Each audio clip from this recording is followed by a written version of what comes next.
Primeira coisa, boa noite, pessoal, né? Boa noite para todo mundo que está aí nos assistindo, tá?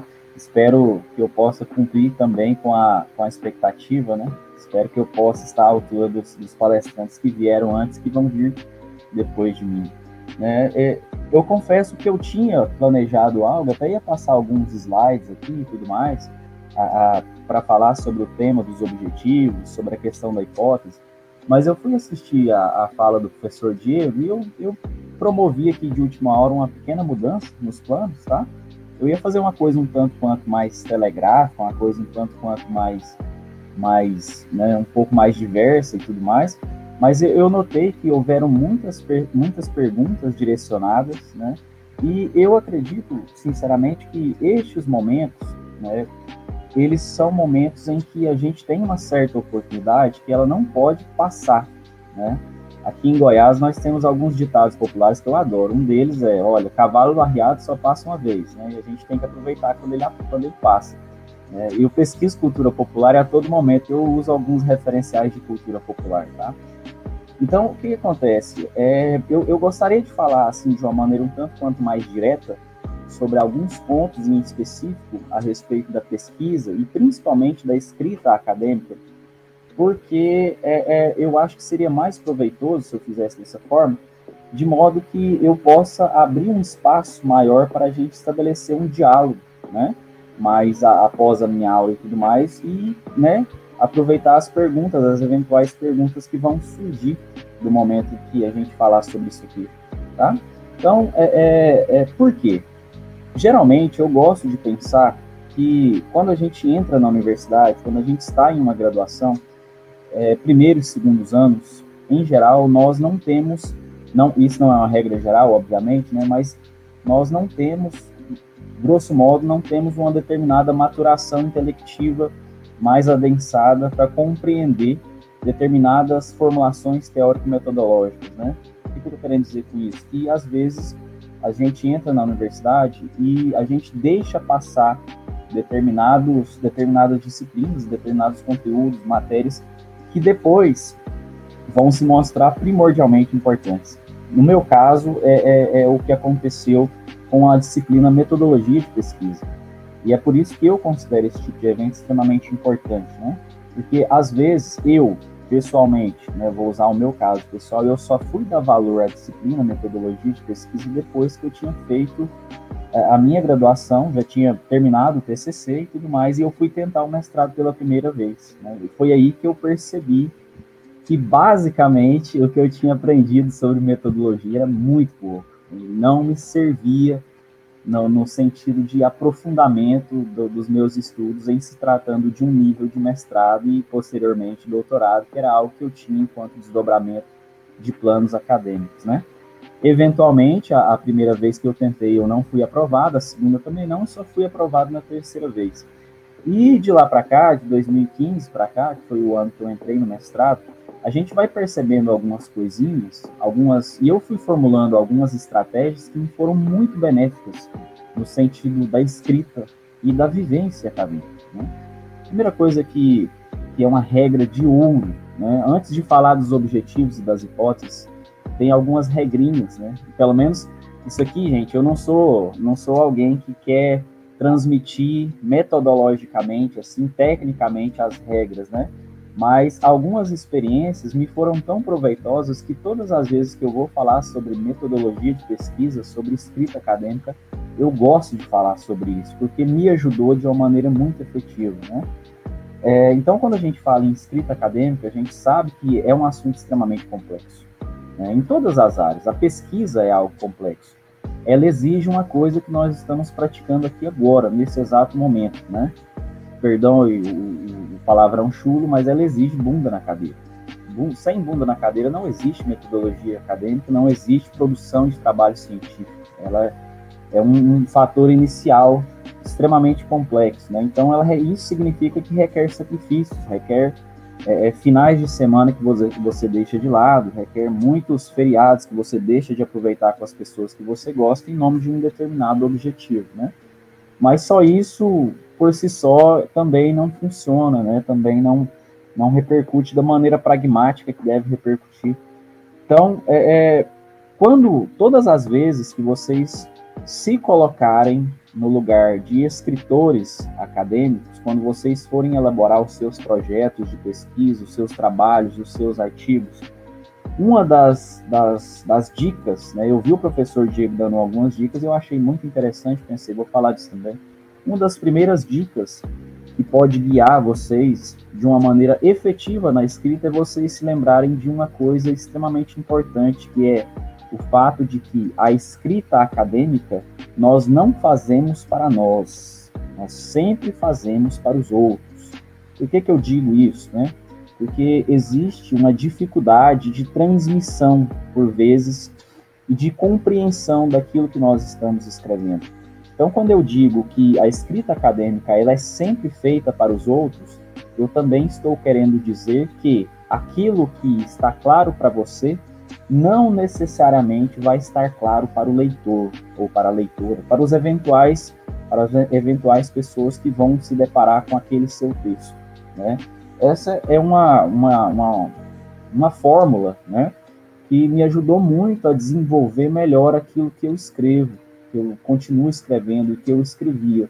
A partir do momento em que nós, na história, nas ciências sociais, nós chamamos isso de hermenêutica, né?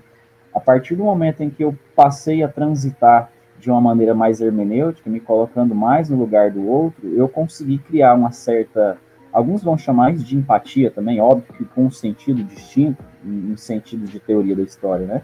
Mas eu consegui construir uma ponte conectiva mais interessante entre mim e os meus leitores, né, os meus eventuais leitores. É o momento em que a sua escrita ela ganha uma maturação, não apenas mais teórica, mas ela ganha uma maturação no sentido inteligível. É o momento em que você consegue transmitir as suas ideias de uma maneira mais didática, mais pedagógica, né? Então, isso é extremamente precioso, a meu ver, né? Então, quando eu vou orientar, ou quando eu vou fazer processo de mentoria, ou eu vou avaliar um texto acadêmico, e quando eu vou participar de bancas, eu sempre digo isso. Lembre-se que aquilo que está claro para você nem sempre vai estar claro para o outro. Qual que é a sua função nesse sentido na escrita acadêmica? É buscar criar mecanismos ou subsídios para que o seu texto se faça mais didático. E isso parece simples, mas não é. Isso é extremamente complexo. Lógico que nós estamos falando entre nós, né? Se a gente fala de Pierre Bourdieu, se a gente fala de Michel Foucault, de Heidegger, de Lévi-Strauss, de outros grandes referenciais, é uma regra que não se aplica a esses grandes clássicos, né? Muitos deles escreviam para eles mesmos e pronto, e você que se lasca para você entender o que o cara está dizendo. A gente tem muito isso, né? Alguns alunos, assim, às vezes a gente vai dar aula de Pierre Bourdieu, ou coloca as pessoas para ler, poxa, professor, será que eu fui alfabetizado? Eu não estou entendendo nada disso aqui. Gente, é assim mesmo, faz parte, tá? E, né, obviamente, quando eu digo para o pessoal das humanidades, quanto melhor você lê, melhor você escreve também. Essa também é uma terminologia básica dessa área, né? Então, outra coisa que é extremamente interessante para a gente pensar a respeito da escrita acadêmica é o fato de que, em geral, ela é produzida para leitores ou para avaliadores cansados, tá? Essa é uma regra sim, né? É uma metodologia de escrita, uma metodologia de análise de textos que foi passada por um dos meus professores no doutorado, né? Ele teve aula com o Gustavo Lins Ribeiro e ele dizia isso na sala de aula. Falou, gente, olha, lembrem-se que quando vocês estiverem escrevendo, a gente quase sempre está escrevendo, está produzindo para pessoas cansadas, né? Em que sentido que a gente está dizendo isso? Geralmente são pessoas que leem muito, pessoas que estudam muito, pessoas que têm uma gama de atividades ou de coisas para fazer que são muito extensas. E a partir do momento em que você também produz esse exercício hermenêutico de compreensão da situação dos seus eventuais leitores, é um momento em que a sua escrita, aos poucos, você começa a remodelar ela, né? Então, são algumas coisinhas que parecem ser muito óbvias e muito básicas, mas, na verdade, ao menos para mim, né, tiveram um valor essencial. E todas as vezes que eu vou falar de metodologia científica, eu me sinto na obrigação de dizer isso, porque a gente passa por determinados processos evolutivos e processos de maturação que tem um valor muito importante para nós, né? Eu me lembro que quando eu estava no mestrado, quando eu terminei a segunda disciplina, eu escrevi um paper final e, gente, meu Deus, o avaliador, ele destruiu a minha escrita. Ele era meu orientador também, né? E ele falou de uma maneira muito grave comigo, sabe? Falou, Túlio, se você não melhorar isso aqui, cara, não tem condições de você ir para uma defesa. Não existe essa possibilidade. Foi a partir desse momento que eu passei a entender uma coisa que o pessoal da psicologia, né, fala muito, principalmente aqueles que são as pessoas que pesquisam os pesquisadores. Vocês já devem saber que existe um altíssimo grau de adoecimento na pós-graduação do Brasil. Isso não tem a ver apenas com os prazos ou com a carência de efetivos financeiros para a efetuação das pesquisas, né? Mas tem a ver também com a nossa dificuldade de lidar com a escrita acadêmica, né?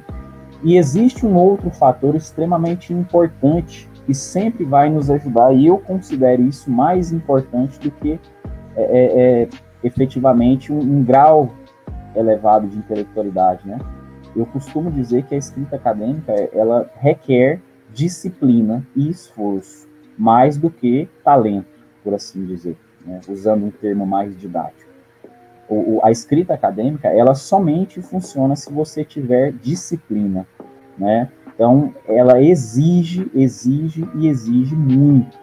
Eu costumo dizer que é um trabalho intelectual que é muito mais cansativo do que muitos trabalhos físicos, porque isso que a gente tem aqui é um músculo também, né? E quanto mais você exerce ele, maiores são as possibilidades dele entrar em colapso.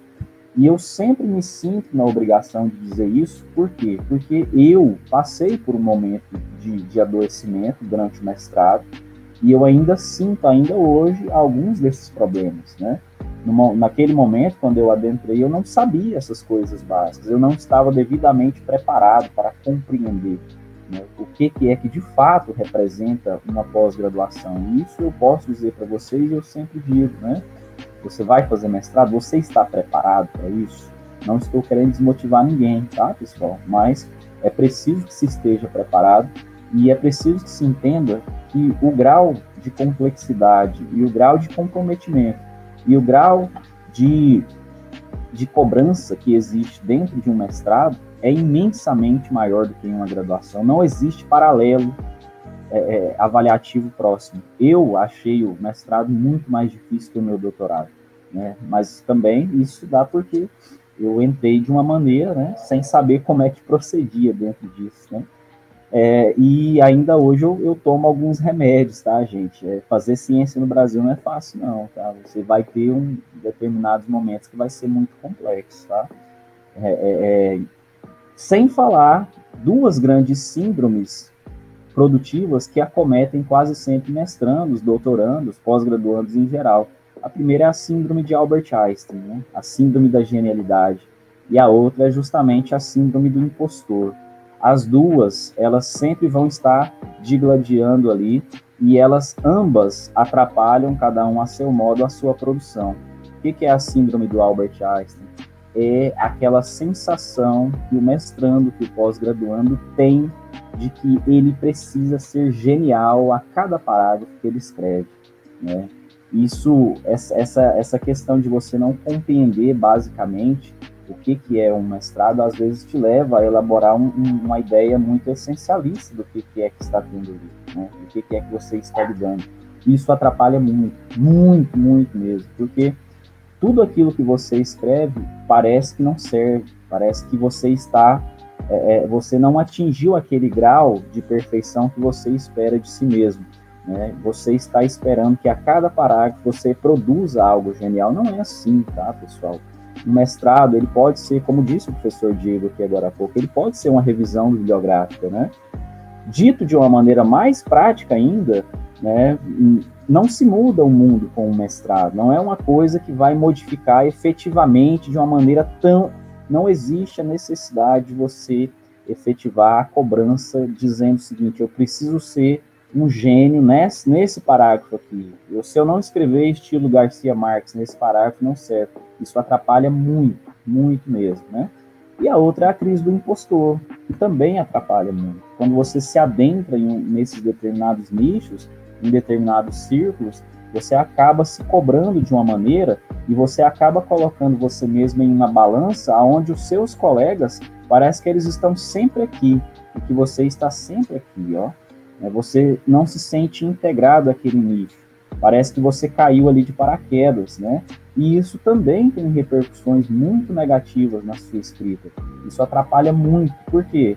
Porque é exatamente o oposto da síndrome de Albert Einstein, né? As duas, a síndrome da genialidade. A síndrome do impostor e a da genialidade, a seu modo, cada uma delas, elas vão, de algum momento, em algum modo, elas vão atrapalhar muito a sua produção acadêmica, né? Eu estou dizendo isso como alguém que monitora, que faz monitoria e faz assessoria de trabalhos acadêmicos. Eu tenho N casos de colegas, de amigos que entraram no mestrado e simplesmente desistiram, não quiseram continuar porque não conseguiam, eram acometidos por todos os problemas, trabalho e tudo mais, mas essas crises também entram aqui, né, dentro dessa questão.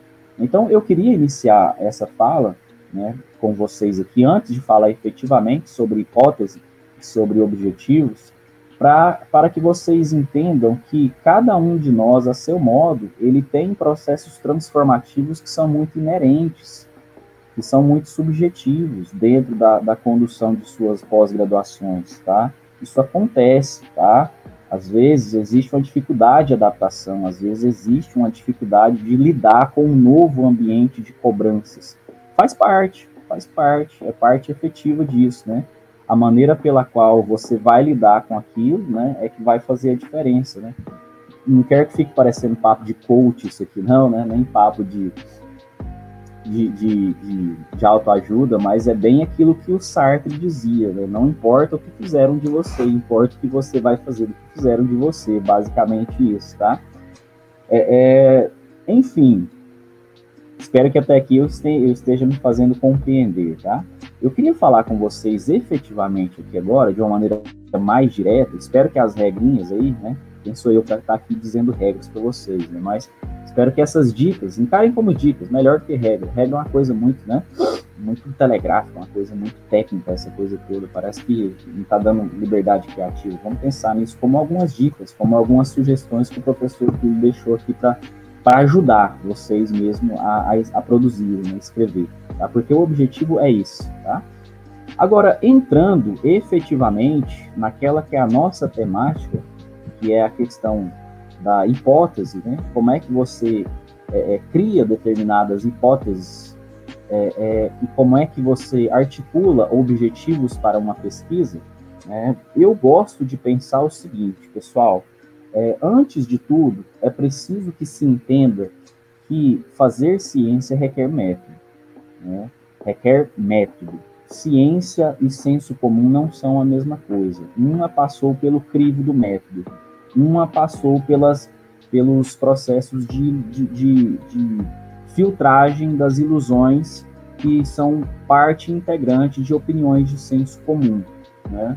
Um estudo observacional, ele é um método, mas ele por si só, ele não funciona se ele não for comprovado, né? Por isso que a gente diz, trabalho acadêmico requer método, requer metodologia, requer bunda na cadeira e estudos. E a hipótese, ela é parte deste método, né? Ela pode partir do senso comum, tá? Isso é interessante principalmente para quem pesquisa ciências sociais, né? Ciências humanas. Vejam, elaborar uma hipótese também pode partir do pressuposto do senso comum e da opinião. Existe essa possibilidade, tá? No entanto, opinião e ciência não são, obviamente, a mesma coisa. Uma requer método, outra ancora-se meramente na observação e na pressuposição, né? Se a gente for fazer um estudo, como eu disse a vocês, o método científico, por que ele existe? Ele existe para filtrar as ilusões do mundo real. Mesmo dentro da ciência, por exemplo, dentro da estatística, é necessário sempre que a metodologia imprima um olhar crítico sobre aqueles números e aquelas estatísticas, por exemplo. Isso aqui não é uma crítica às humanas, às exatas, não, tá? Eu só estou usando isso aqui para ilustrar melhor o que eu quero dizer, né? Olha, então veja, repetindo, quando você trabalha, por exemplo, com ciências exatas, ainda que você vá trabalhar com as ciências da estatística, por exemplo, nós precisamos ter um olhar crítico sobre aquelas estatísticas. Não adianta você apontar apenas elas como se fosse um placar de futebol. Estatística isso, estatística aquilo outro. Vou dar um exemplo que talvez é o mais didático de todos aqui, e eu sempre uso esse exemplo. Olha, pensando na história aqui, se nós fôssemos estudar a economia alemã da década de 30, na transição de 30 para 40, nós estaríamos fazendo apontamentos absolutamente animadores sobre a economia alemã, né? Por quê? Porque nós estaríamos falando de uma liderança política que, de fato, conseguiu reorganizar muito bem a economia alemã, ok? Que passava por uma crise gigantesca desde o Tratado de Versalhes, lá na Primeira Guerra Mundial. Ok, beleza. Mas, ainda que essas estatísticas comprovem que a economia alemã naquele período, de fato, ela é uma economia que melhorou, a que custo? Quais foram os métodos utilizados? Nós não falamos que, por exemplo, os alemães, os nazistas, eles roubaram os judeus. Nós não falamos que nós não citamos aqui, por exemplo, que é o momento em que se articulam os primeiros campos de concentração. Nós não falamos que o antissemitismo está em voga nessa determinada sociedade. É uma sociedade que já a Hannah Arendt chamava ascensão dos totalitarismos. Então, isso tudo, se você olha para a figura específica de uma liderança e aponta apenas os seus lados negativos, ou seja, se você analisa ele a partir da lógica fria dos números da estatística, não existe a possibilidade de você traçar paralelos críticos, reflexivos, de uma maneira mais adensada sobre aquela figura. Tem uma propaganda muito interessante do jornal O Globo, se eu não me engano, não me recordo se é o Globo ou Folha de São Paulo, uma propaganda muito antiga já, né? Em que eles colocam uma figura e a câmera vai se afastando bem devagar. Eles vão falando, este homem conseguiu recuperar a economia alemã, conseguiu devolver orgulho a seu povo, o senso de pertencimento, identidade. De repente a câmera se afasta de uma vez e a gente tem a foto do Adolf Hitler lá, né? E o narrador diz, é possível contar uma série de mentiras dizendo apenas a verdade. Isso serve para nós aqui dentro do método científico. Quando você vai criar uma determinada hipótese, você não pode se basear apenas na suposição e na observação, né? Dito isso, espero que vocês tenham entendido o que de fato é uma hipótese. Veja, uma hipótese nada mais é do que uma afirmação ou uma pressuposição que precisa ser testada ou verificada, tá? Uma hipótese é uma afirmação ou uma pressuposição que precisa ser testada ou verificada. Ela pode ser uma resposta provável a um determinado problema que foi formulado, ou ela pode ser uma série de indagações a respeito a serem verificadas em uma determinada investigação, ou ela pode ser também uma afirmação provisória a respeito de um determinado problema, né? E aquilo que eu disse a vocês, uma hipótese, ela é uma formulação que pode ser comprovada ou pode ser refutada, tá? E como é que se faz? Eu sempre digo para o pessoal, quando eu vou orientar ou quando eu vou dar mentoria, o seguinte: quando você vai definir o seu trabalho, aquilo que você quer pesquisar em um eventual mestrado ou um doutorado, é necessário que você tenha um tema em mente, né? É o primeiro passo. E aquele tema, lembrando a vocês, do pragmatismo e da estratégia. Aquele tema, ele tem que estar interligado às linhas de pesquisa expostas no programa, tá? É nesse momento que a gente vê que mesmo a escolha de determinadas pesquisas, elas não partem de um pressuposto absolutamente autônomo, tá? É necessário que a gente tenha uma uma consonância entre os interesses da linha de pesquisa ou de uma eventual banca aos seus interesses. E é nesse momento que eu também digo, gente, às vezes, quando se vai elaborar um projeto de pesquisa, muitas das vezes, não são os seus interesses que são colocados como primordiais, muitas das vezes são os interesses da banca, tá? Que são colocados como primordiais. A gente pode falar sobre isso em um outro momento, uma crítica à ciência, mas enfim, né, eu estou apontando algumas coisas para vocês aqui. Veja, para se criar uma hipótese, não existe uma regra pré-determinada. Né? Ela pode se originar de experiências pessoais, ela pode se originar do senso comum, né, como eu disse a vocês, ou até mesmo de uma pesquisa anterior. Exemplo, eu formulei a hipótese do meu mestrado a partir da observação que eu tive da sociedade brasileira na transição de 2014 e 2015. Era um momento em que o governo a Dilma Rousseff acabava de ser eleita, né? E aquele momento era um momento onde a xenofobia contra nordestinos era uma coisa absolutamente recorrente. Eu quis entender se essa hipótese de que, afinal de contas, essa lógica preconceituosa que existe sobre os nordestinos, ela se faz presente na minha cidade? Essa foi minha hipótese. E para isso eu elaborei uma série de metodologias para ela ser comprovada ou não. É por isso que eu estou dizendo, às vezes ela parte do senso comum ou de pesquisas anteriores.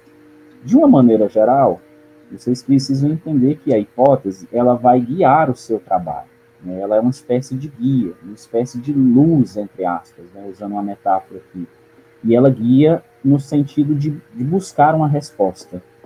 Ela também vai te ajudar a delimitar o seu tema, né? E a conduzir a pesquisa sobre o seu tema, né?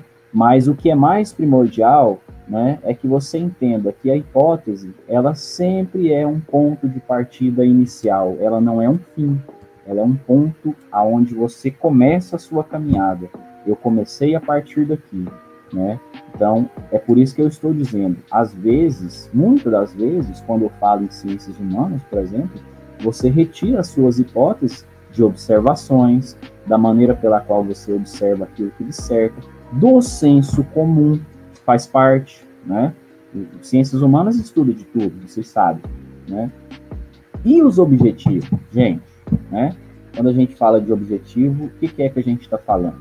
Né? Olha, pessoal, fazer ciência, né, de fato, ela pode estar implicada em suposições do senso comum.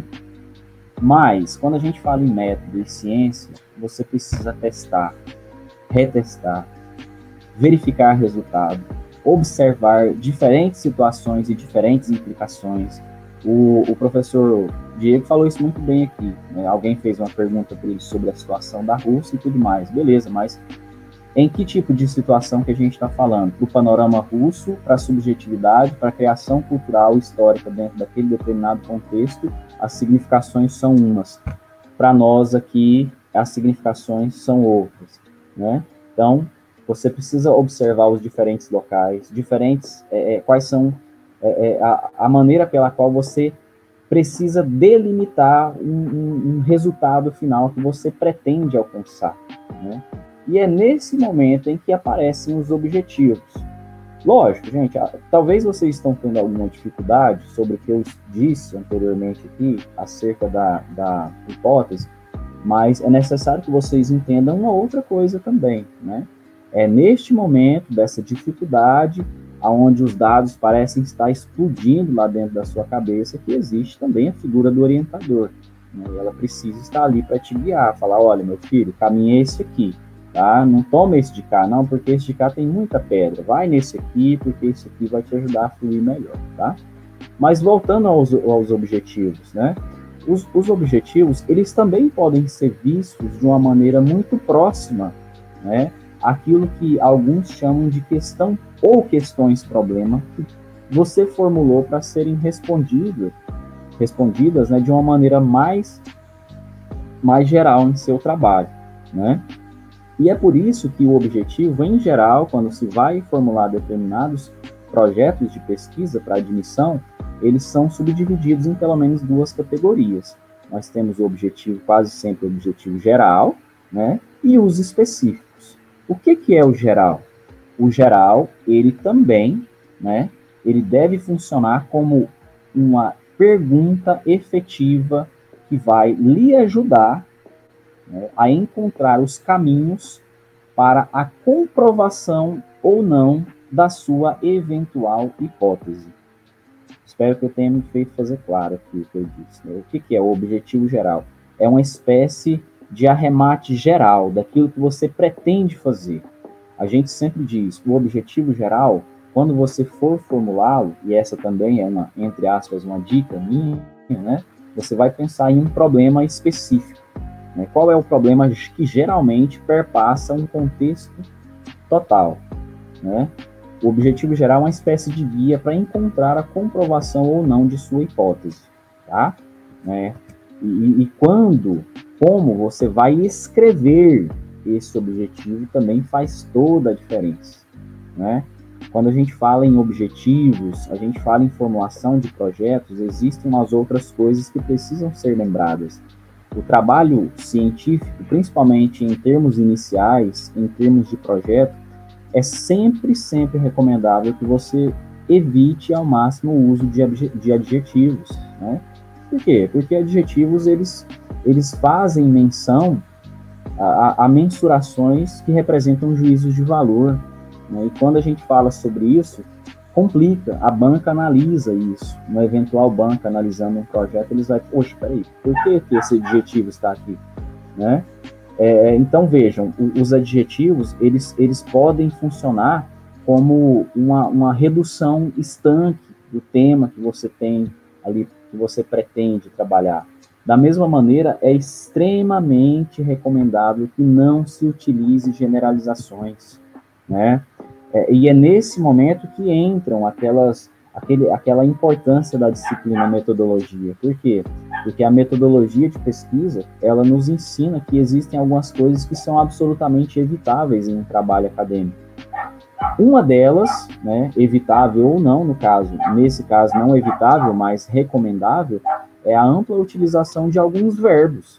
Existem alguns verbos de conotação mais geral, já que o objetivo é mais geral, né, que eles quase sempre podem ser mais utilizados quando se fala em um objetivo geral. Por exemplo, apontar, deduzir, demonstrar, discutir, interpretar, né? Ou ainda, você pode usar analisar, aplicar, compor, desenvolver, estruturar, selecionar, organizar, né? De uma maneira geral, esses verbos, eles precisam apontar um delineamento da pesquisa, né? Então, lembrem-se disso. O objetivo geral é aquele que, de uma maneira muito próxima à hipótese, é aquele que vai te ajudar a comprovar ou não a pressuposição inicial da sua hipótese, né? Então, o básico de você saber é isso. Depois, estou vendo que o tempo está avançando rápido aqui, tá? Estou medindo de cá também, mas já estou finalizando. A última parte aqui agora, né? Objetivos específicos.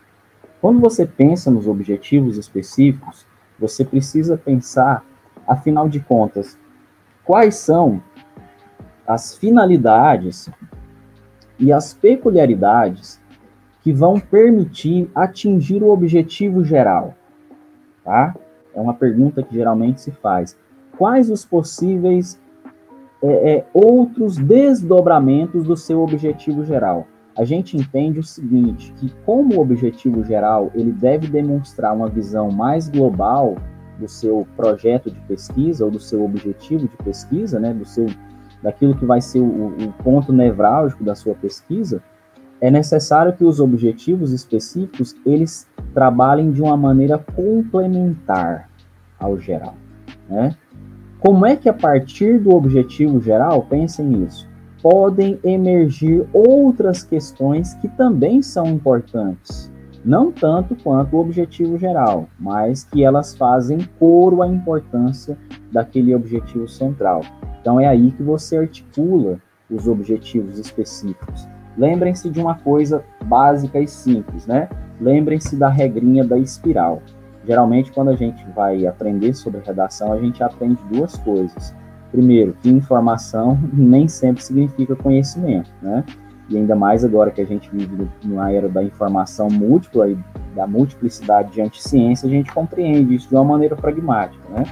Então, informação, para significar conhecimento, ela precisa ser dotada de conteúdos de consciência crítica.